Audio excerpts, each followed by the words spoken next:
Everyone, welcome back to my channel. आज हम लोग बात करेंगे small intestine and large intestine के बारे में। एज यू कैन सी ये हमारी पार्ट 6 वीडियो है। इससे पहले हम डाइजेस्टिव सिस्टम की 5 वीडियोस अपलोड कर चुके हैं। अगर अभी तक आपने वो नहीं देखी हैं तो kindly do check those videos so that you can understand the topic very easily. तो हम बात करते हैं बिना टाइम वेस्ट किए हुए सबसे पहले इंटेस्टाइन के बारे में। इंटेस्टाइन बेसिकली हमारी बॉडी में हमारे फूड को डाइजेस्ट करने के लिए एक पार्ट होता है जो कि हमारे फूड में से हमारे न्यूट्रिएंट्स को एब्जॉर्ब करने का काम करता है। ये बहुत ही कुंडलित होकर हमारे पूरे जो उदर गुहा होता है उसको घेरे रखता है। बेसिकली आहार नाल का जो शेष भाग होता है उसको हम आंत कहते हैं, यानी कि हमारा जो डाइजेस्टिव सिस्टम है उसका जो स्टमक के बाद का जितना पार्ट होता है उसको हम इंटेस्टाइन कहते हैं। और ये दो टाइप के होते हैं, इन्हें दो भागों में विभाजित किया जाता है। एक है छोटी आंत और एक है बड़ी आंत। इंग्लिश में छोटी आंत को स्मॉल इंटेस्टाइन और इंग्लिश में बड़ी आंत को लार्ज इंटेस्टाइन कहते हैं। छोटी आंत की जो लंबाई है वो 5 मीटर होती है, यानी कि इसकी जो लेंथ है वो 5 मीटर्स होती है और इसकी थिकनेस 2.5 सेंटीमीटर होती है। ये आपको याद रखना है क्योंकि ऐसे क्वेश्चन आपको एग्जाम में पूछ लिए जाते हैं।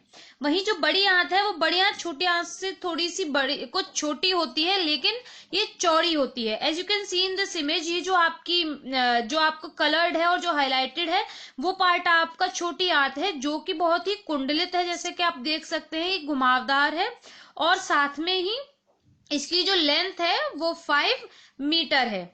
और जैसे कि आप देख सकते हैं ये वाला पार्ट आपका लार्ज इंटेस्टाइन है, जो कि हालांकि है तो छोटी आंत से छोटी, लेकिन ये चौड़ाई में ज्यादा है। यानी कि आप इसकी थिकनेस को देखेंगे, देखिए ये वाली जो थिकनेस है ये इसकी ज्यादा है कंपैरेटिवली छोटी आंत के। तो इस तरीके से हम इसका डिवीजन कर सकते हैं। फिर हम बात करते हैं छोटी आंत के भाग के बारे में, यानी कि कितने पार्ट्स में इसको सब डिवाइड किया गया है। तो इसके जो पार्ट है वो 3 है, यानी कि स्मॉल इंटेस्टाइन को 3 पार्ट्स में डिवाइड किया गया है। पहला है डिओडेनम, दूसरा है जियोनम और तीसरा है इलियम। यानी कि ये 3 पार्ट्स में डिवाइडेड है। As you can see in this picture, duodenum यानी कि ग्रहणी जो है वो स्टार्टिंग का पार्ट होती है जो कि आपके स्टमक से कनेक्टेड होती है। जो फूड डाइजेस्ट हो जाता है वो उसके बाद स्मॉल इंटेस्टाइन से डिओडेनम के थ्रू जाता है। फिर उसके बाद आती है जियोजिनम में यहाँ पर आपका फूड डाइजेस्ट होता है। और फिर उसके बाद है शेषांत्र यानी कि इलियम। ये वाला जो पार्ट होता है लास्ट का पार्ट, इसे इलियम कहते हैं। डिओडेनम की जो लंबाई है वो 25 सेंटीमीटर लॉन्ग होती है, यानी कि 25 सेंटीमीटर लंबा होता है डिओडेनम का एरिया। वहीं आपका जो जियोजिनम का एरिया है वो 2.5 metre long and 4 centimetre wide होता है।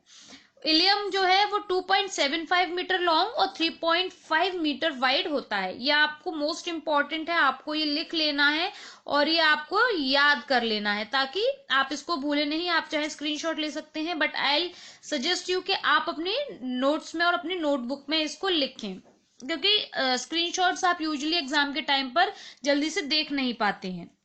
फिर उसके बाद आती है आपकी लार्ज इंटेस्टाइन जो है हमारी, इसके 3 पार्ट्स होते हैं। जैसे कि हमारे स्मॉल इंटेस्टाइन में 3 पार्ट्स थे, वैसे ही लार्ज इंटेस्टाइन में होते हैं। लार्ज इंटेस्टाइन को 3 पार्ट्स में डिवाइड किया है। पहला है सीकम, फिर है कोलन, फिर है रेक्टम।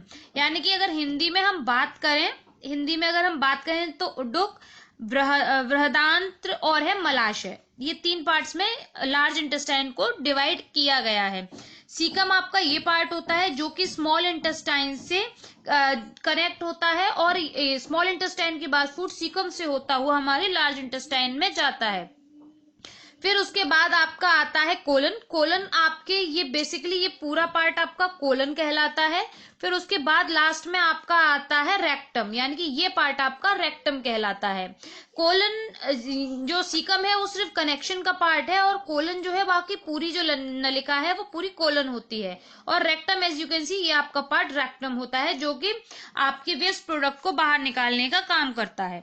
यकृत यानी कि लिवर शरीर की सबसे बड़ी ग्रंथि होती है और ये पित्तरस का निर्माण करती है, इसको हमें याद रखना है। यकृत यानी कि हमारा ये जो लिवर है जो कि हमारे स्टमक हमारा जो स्टमक है, as you can see in this image, ये जो स्टमक है, स्टमक के साइड में होता है, और ये ऐसे करके एक जो आपका सी शेप है, सी कहें या फिर डी कहें, इस शेप में होता है, और ये हमारी बॉडी में पित्त रस का निर्माण करता है, यानी कि बाइल जूस का निर्माण करता है।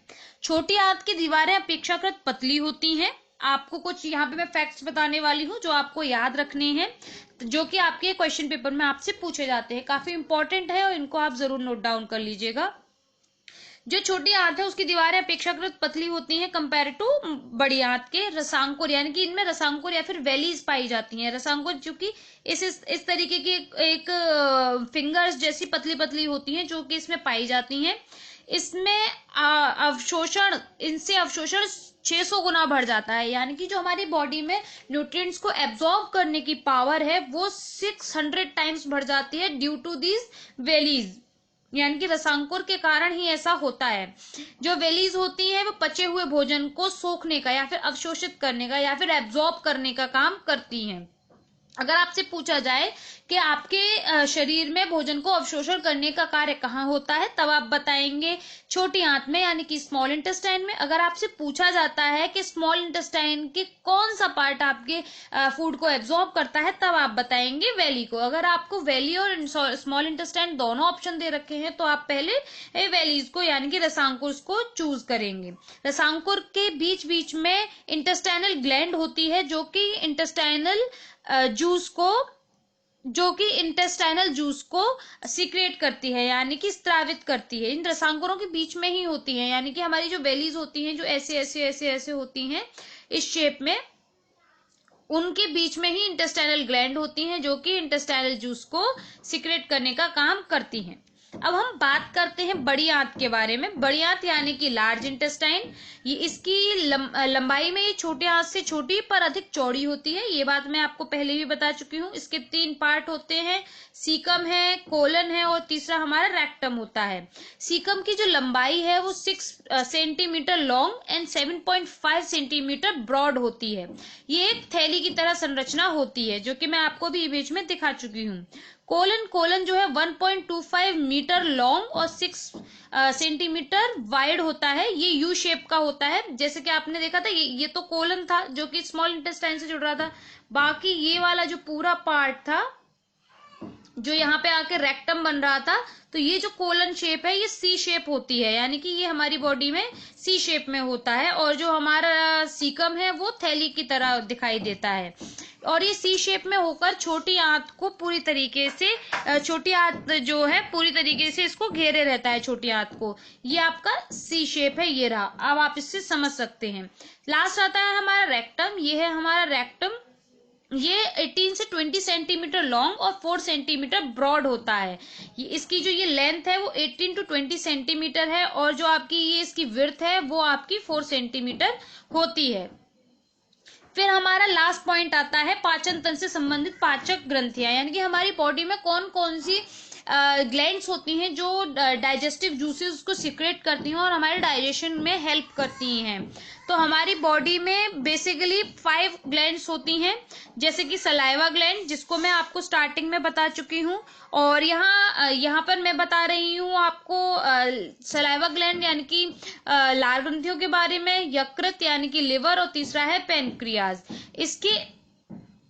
इसके अलावा ये हो गया आपका लिवर, ये हो गया पेनक्रियाज, ये हो गया सलाइवरी ग्लैंड्स, फिर है गैस्ट्रिक ग्लैंड्स और इंटेस्टाइनल ग्लैंड्स, क्योंकि इनसे भी इंटेस्टाइनल जूस निकल रहा था। तो ये 5 हमारी ग्रंथियां होती हैं जो कि हमारी बॉडी से डाइजेस्टिव जूसेस को सीक्रेट करती हैं। आज इस तरह से हमने कंप्लीट किया है अपना स्मॉल इंटेस्टाइन और लार्ज इंटेस्टाइन के टॉपिक को। अगर टॉपिक समझ आया हो, पसंद आया हो, तो वीडियो को लाइक, शेयर और सब्सक्राइब करना चैनल को ना भूलें।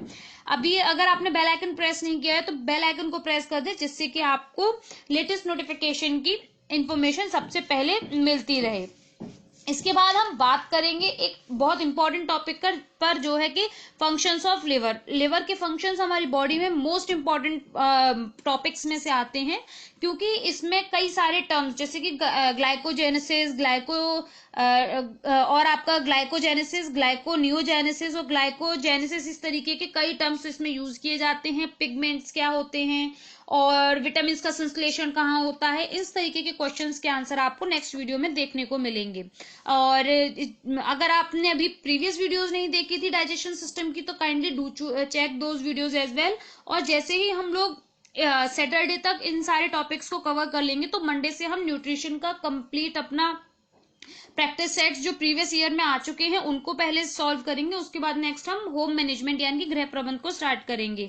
तो सैटरडे तक हम न्यूट्रिशन का पूरा सिलेबस को कंप्लीट कर चुके होंगे। अगर आपको कोई भी क्वेरी हो, क्वेश्चन हो, या कोई टॉपिक आपको लगता है कि वो कवर नहीं हुआ है, तो आप कमेंट सेक्शन में मुझे बता सकते हैं, मैं उसके लिए आपको अपडेट कर दूंगी। अगर वीडियो मैंने अपलोड कर रखी है और नहीं की है, तो मैं उस पर एक नई वीडियो बना दूंगी। कोई भी क्वेश्चन हो किसी भी चीज से related, kindly do message so that comment so that I can give you the answer, so that आपकी जो प्रॉब्लम है वो सॉल्व हो सके। वीडियो अच्छी लगी हो तो again like, comment, share, subscribe and thanks for watching my video. Have a good day, bye bye.